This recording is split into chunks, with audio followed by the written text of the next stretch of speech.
welcome to the first Business7 of 2021, a year that's going to be packed with insightful information, with analysis, with experts telling us exactly how the economy works.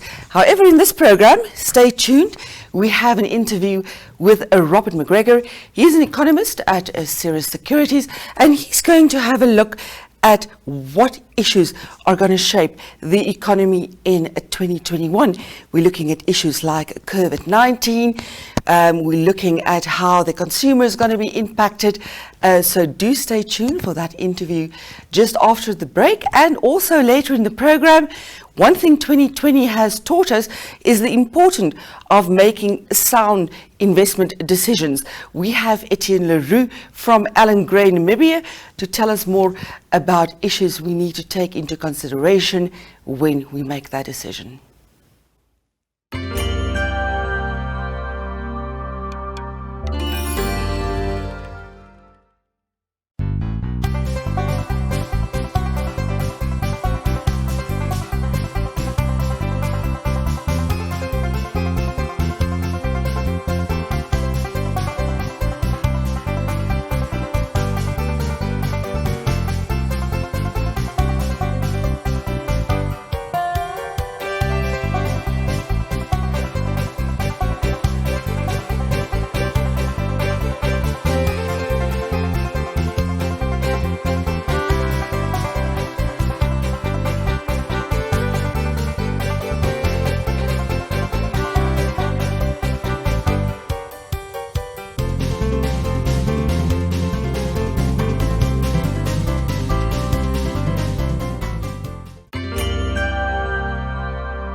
The official numbers aren't out yet, but we all know that 2020 was a very, very bad year. Joining us in the studio is Robert McGregor, economist from Cirrus Securities, Cirrus Capital. Welcome, Robert, and thank you for your time. Thank you for having me. Robert, touching a little bit base with 2020, how bad was it? How bad do you think it was? And looking at 2021, what can we expect? So the forecasts vary, some closer to about a 7% contraction. Ourselves, we forecasted an 8.5% contraction in our mid-year review last year. With our outlook for 2021 that we released last week, we're estimating now an 8.4% contraction, so not much different for 2020. So quite a bad year, historic on many fronts for Namibia, not in a good way either. So yeah, we expect last year to have been quite bad, quite a large erosion to the base for growth. And that's why we expect sort of decent growth of just under 4%, about 3.8% for the year ahead. But again, that needs to be viewed in context of the large contraction we had last year. Exactly. Because 4% people will get very comfortable with. We sort of used to 4% prior years, so it sounds very good. But it's very important to understand that 4% on a negative growth figure is not that great. Yes, a lot of people are used to the sort of the 4% growth we had 10 years ago, but that was a very different story when we had lots of years of strong growth. The 4% or 3.8% rather that we're looking at for this year comes off a very low base, and so the growth numbers do sound good. But I think what's more important is to actually have a look at the sort of real value addition numbers there. So if we look at it in absolute terms and in value terms, we're seeing that real GDP this year will still be well below it was in 2014, close to around 2013 levels. And so essentially the economy's gone backwards quite a few years there, and even on our forecast, it will take several years, about 3 or 4, before we get back to our sort of peak of real GDP. And so a positive growth this year, it doesn't necessarily mean that the man in the street, the consumer, that it's going to go that much better with them? Definitely not. I think what we see a lot in the growth is it's a return to sort of the base that we had. So not quite to 2019 levels, but much of a return to that. So for instance, in the mining industry, not all of it was COVID related, but there were some output issues. And so return to closer to 2019 levels there. Similar for things like fishing and agriculture. For the manufacturing side as well, we had that harsh lockdown last year, which caused a bit of a supply shock. and assuming no lockdowns this year, we'll see more normalized levels of production. This doesn't mean that firms are suddenly going to be hiring more people or be increasing wages, given that we had a difficult 4 years before 2020, and I think a lot of firms were forced to downsize last year, so they'll be very cautious in increasing costs and increasing employment in the long run, being concerned about sustainability in that front. Yes, in Namibia's case, very much a situation where COVID was the final nail in the coffin. The economy was in bad shape prior to COVID-19 and just couldn't handle that impact of COVID-19. COVID-19, it remains an issue when it comes to economic growth. What are your estimations on its impact in Namibia this year? And with that, the whole vaccine issue, is it going to make a difference? What will it mean for the economy? So we definitely see that it has an impact varying across different sectors as well. So for tourism, for instance, and that's been in the news a lot over the past year, but that will definitely have a lingering effect on the tourism industry, not just this year, but much later. We expect quite a slow recovery for the tourism industry over the next couple of years, sort of back to the 2019 levels, not immediately. The vaccines do offer some hope, and I think the biggest benefit is that they offer some certainty, and that provides a lot clearer indication for businesses. Once you've got the vaccine rollout and you've got the certainty that that the virus is not as much of a threat as it was before, it gives you more of an idea that your harsh lockdown restrictions and so on are less likely to be put into place. And so it does give, I think, a bit indication for the future there. And so the vaccines do offer, I think, a lot of benefits in that terms beyond just your medical benefits. But I do think they provide a good signal, and they do provide an indication that things should improve going forward once the vaccine rollouts do take place. Robert, even prior to COVID-19, to 2020, government was already in a financial jam, for lack of a better word. Where will the stimulus in the economy come from? Does government have enough clout to help stimulate the economy? So we saw this last year, and it was something we'd warned about before 2020, that Namibia had been in bad shape for a couple of years, and we didn't have the reserves to withstand an external shock. And not that we could have foreseen something like the pandemic, but the signs were clear that if something were to happen, we would struggle. And we saw that quite clearly last year. Government's finances are in quite bad shape, worse than they were before, and that leaves very little room for further fiscal stimulus, especially given that we will see large budget deficits continuing in the near future. We don't think that there will be a large fiscal withdrawal either. That will also have worse economic implications. Government can't really afford to pull out of the economy much more than it has sort of during the fiscal consolidation years. But scope for more fiscal stimulus really isn't there. What we need rather, and this is something that we've been seeing well before 2020, is that we need a shift in the focus to get growth stimulated in the private sector, not through fiscal stimulus, but a policy stimulus instead. And so there we don't just need sort of policy certainty, but we need certainty that policy is going in the right direction as well. Precisely coming back to that point, we know that foreign investment, it has taken a tremendous knock over the past few years, and economists like yourself and Cirrus and others increasingly, I want to use the word plead, for government to make the necessary reforms. What are the major stumbling blocks at the moment to Namibia's investment policy? So we have seen it in the numbers as well, talking about investment. So if we look at gross fixed capital formation, so investment into things like land, buildings, machinery, that's been declining in nominal and real terms since 2014. And that gives us a very good indication that we don't see investment coming in. And it's been both from government and the private sectors, as well as domestic and foreign sources. And so there's a very clear indication well before 2020 that something was wrong there and that we needed to change it. I think in general there are a lot of very sort of basic, building blocks that we need to get right. And so there are things like your sort of tax reforms, making it easier to start businesses, but also speeding up the process, making it less bureaucratic, not needing to spend hours and weeks and months trying to get all the right forms from various different places before you can open a business. If you need to pay rent for 3 months before you can start operating, that's cash flow that you need to find for that. Speeding up things like VAT repayments, because obviously cash flow is very important for businesses, large and small, and then cash flow is often a killer for businesses. And so we need to look at getting a lot of the very simple stumbling blocks right first. And a lot of these are quite easy to fix. They don't really need a lot of money. What they do need is we need to see legislative changes. So that's something that we need to see coming through from where it's regulations that ministers can address, changes there, or if it's something larger that needs to be pushed through the National Assembly, then legislative changes being put forward there. Yes, so also quite an amount of political will that is needed there to make these reforms. Robert, as a final point, hopefully some good news. The rain has been incredible.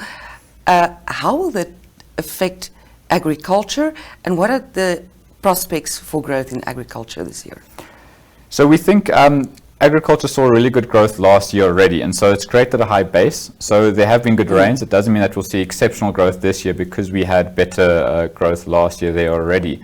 I think it does provide some certainty, though. We've seen better rains for 2 consecutive years now. I think there's a bit of insurance there for farm, or reassurance for farmers rather, that things are a bit up from the drought years we've had. And I think there's also now a bit of it'll be slow going, but a reinvestment into different farming activities, livestock farming, for instance, rebuilding of stocks or of herd sizes now, given the better weather conditions. And I think in general it's also done well for sentiment in the country. I think there's been a lot of enjoyment and unity, people enjoying this from different backgrounds, and I think that's been a good point to note as well. Well, yes, let's hope the good news continue for 2020 and 2021.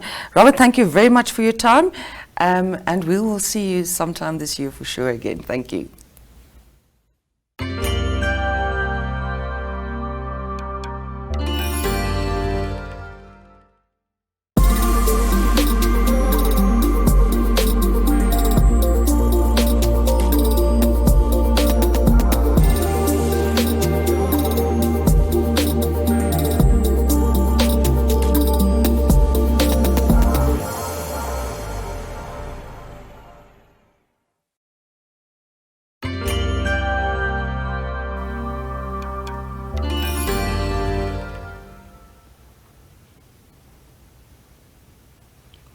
One thing 2020 taught us is that we have to keep a keen eye on our investment and our investment decisions. Joining us in the studio is Etienne Roux. He is from Allan in Namibia. Welcome, Etienne, and thank you for your time. Thank you, Jeremy.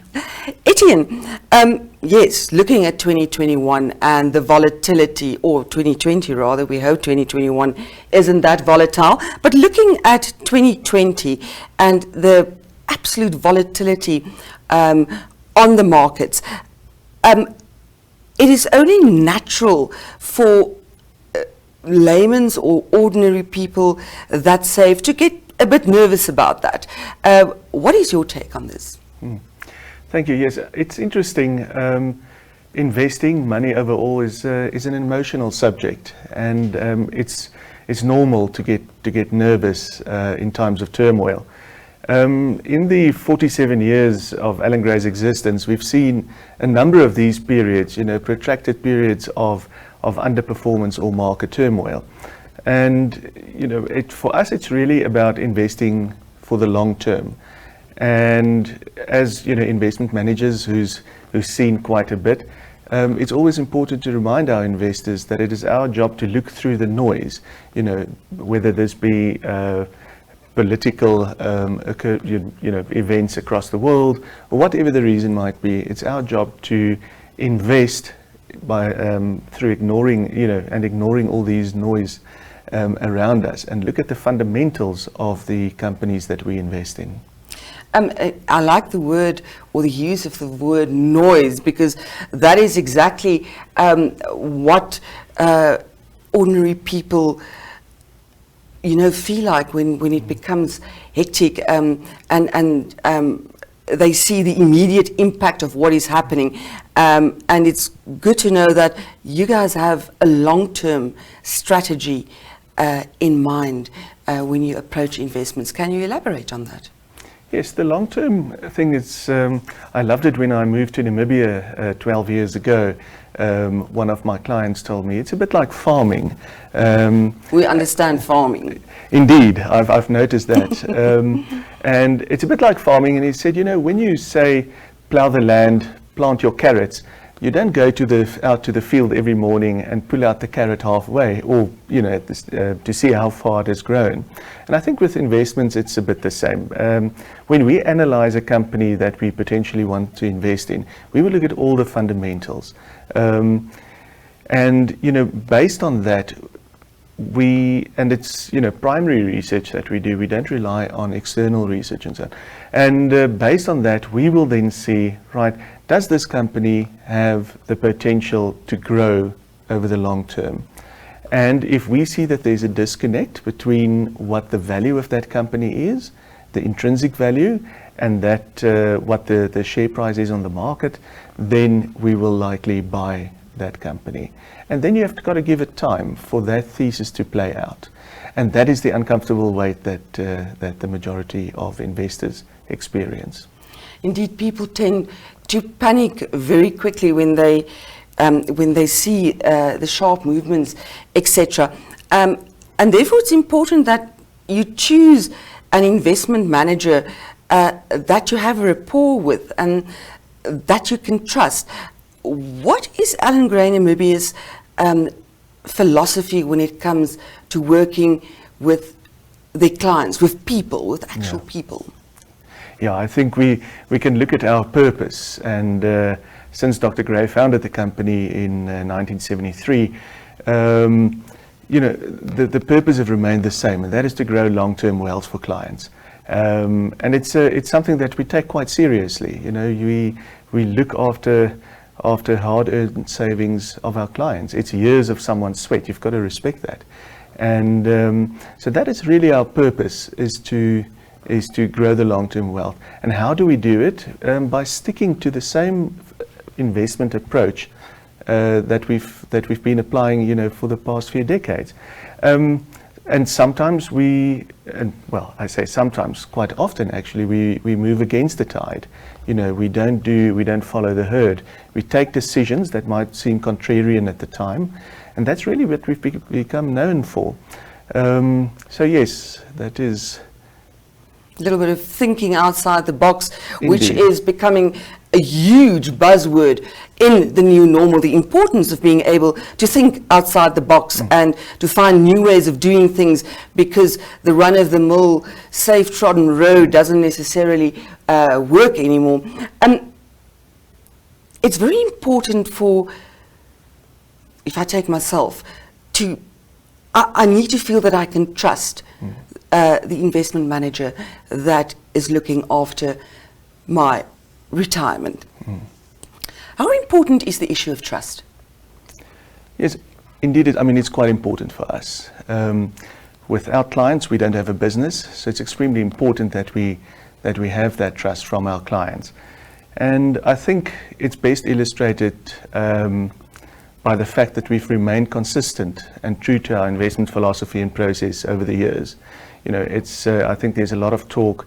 A lot of people will promise certain things, and whether they stick with their beliefs, you know, through the good and the bad times, that's really what is important. And we've done so. We've never steered away from how we've done things 47 years ago, and I think that has contributed quite a bit, you know, to building trust with our clients. When someone approaches an investment manager, it's very important that your expectations are aligned, and there are certain basic questions that they have to ask. More or less, what is that in a nutshell? Yeah, I think it's quite important. I mean, the investment products that we have available will have an objective link to it. You know, we've got a few unit trust funds available in Namibia, in South Africa as well, and I mean, it's important to remember that there are close to 2,000 of these unit trusts available out there. So how do you choose one, and how do you choose the manager behind it? And I think first of all, you've got to match your own objective. You've got to know what is your objective with your saving or investment, and link that to a fund that is available out there. And these objectives are available, on the literature that is given out by all these companies. But I think the long and the short is, first figure out for yourself what it is. Are you saving for retirement, or is it for a deposit on a property? Is it for your child's education? Is it for a holiday in 3 years from now? I think first try and figure that out, and then see, who are the investment managers out there that can consistently performed, over the past few years. But then I'm also going to say, make that other point. I mean, there's vast research that exists that emphasizes the importance of good, independent financial advice. So I would say, if you are not well versed in investments, find a financial advisor that is, and that can help you with your journey to investing. Etienne, thank you very much for your time. Very insightful talk there. That was Etienne Roux from Allan Namibia. Thank you, Jamie. If you're feeling how I'm feeling, and you know I won't stop. All we gotta do is take our love to the top. If I got it and you want it, and you'll never let it drop. All we gotta do is take our love to the top. I will ride for you, maybe even die for you. When I'm loving you, but my heart don't stop.